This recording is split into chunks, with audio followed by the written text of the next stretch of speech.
بتلعب كويك كونتر، محتار ما بين انتر وميلان مين فيهم احسن. ايه الفرق بينهم؟ انا النهارده جاي اقول لك يا صاحبي.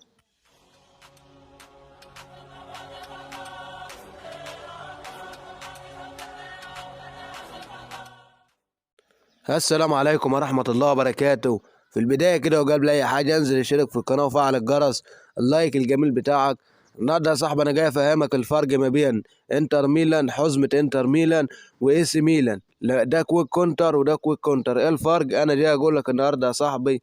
فاللايك الجميل بتاعك، تعالى كده في البداية نفتح الباكة دي الخمس نجوم نشوف مين هيطلع لنا. فبسم الله لايك كده يا صاحبي. النهاردة بإذن الله أفهمك الفرق ما بين ميلان وانتر، فعشان تفهم كل حاجه كمل معايا الفيديو للنهايه يا صاحبي وركز في كل كلمه بقولها. تعالى كده نشوف مين اللي طلع لنا. بسم الله، خمس نجوم. مين ده؟ دوري اسباني رقم 10، الواد يارزبال، صح؟ هو يارزبال يا جدعان، مكنه عرضيات ممكن يتلعب بيها صاحبي، ده اساس. بس احنا معانا طبعا نيمار ومعانا لعيبه جامده، فكويس يا جدعان لو انت بتلعب عرضيات وجالك اللاعب ده هتقدر تستفيد بيه لان عرضياته عاليه.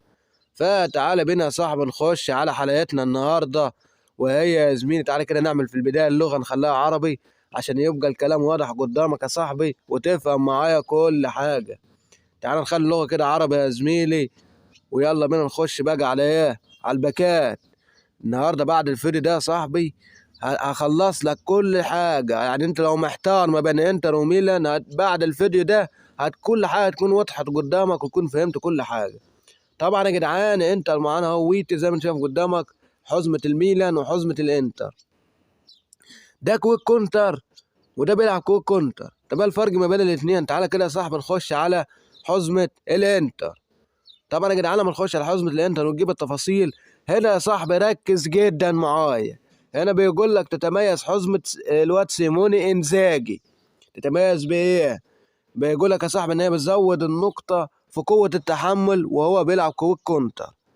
يعني هو يا صاحبي النقطة اللي بيزودها لك في البدني.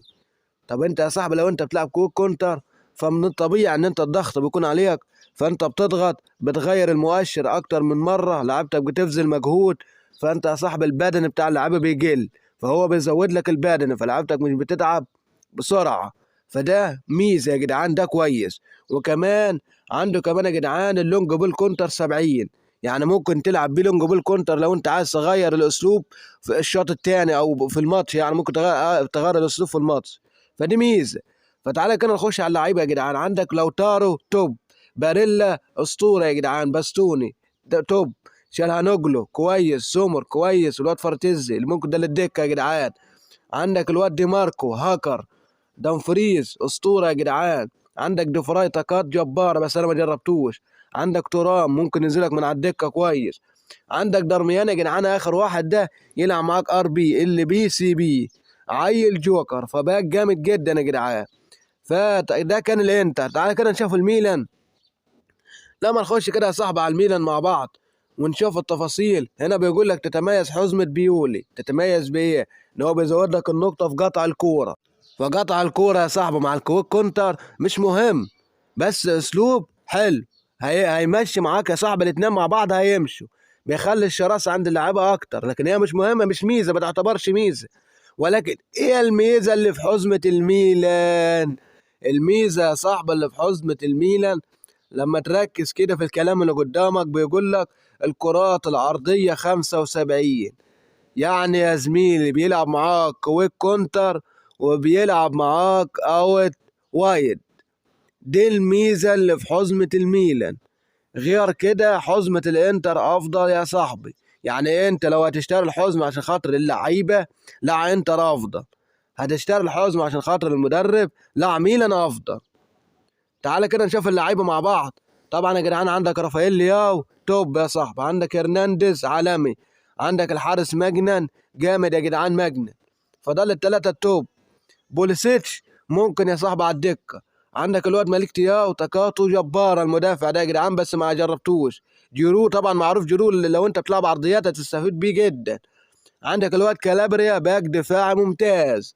فبس كده عندك الواد كورونيتش برضه يا جدعان جامد جدا في قطع الكوره، لاعب محوري في الباصات لو انت تستخدمه انه بحيث ان هو يغطي يا صاحبه ويقطع كوره ويباص، ده ممتاز. فده كان باك الميلان. طب الخلاصه لو انا دلوقتي بلعب كويك كونتر وعايز اجيب حزمه من الاتنين، ايه فيهم الافضل؟ اقول لك يا صاحبي ده بيعتمد على اللعيبه اللي معاك. يعني انت لو تشتري حزمه من الاتنين على اساس ان انت تلعب باللعيبه، اقول لك يا صاحبي الحزمه اللي هتفيدك الانتر، تمام. انما لو انت هتجيب حزمه منهم عشان خاطر المدرب، لا يا زميلي، اقول لك بيقول احسن.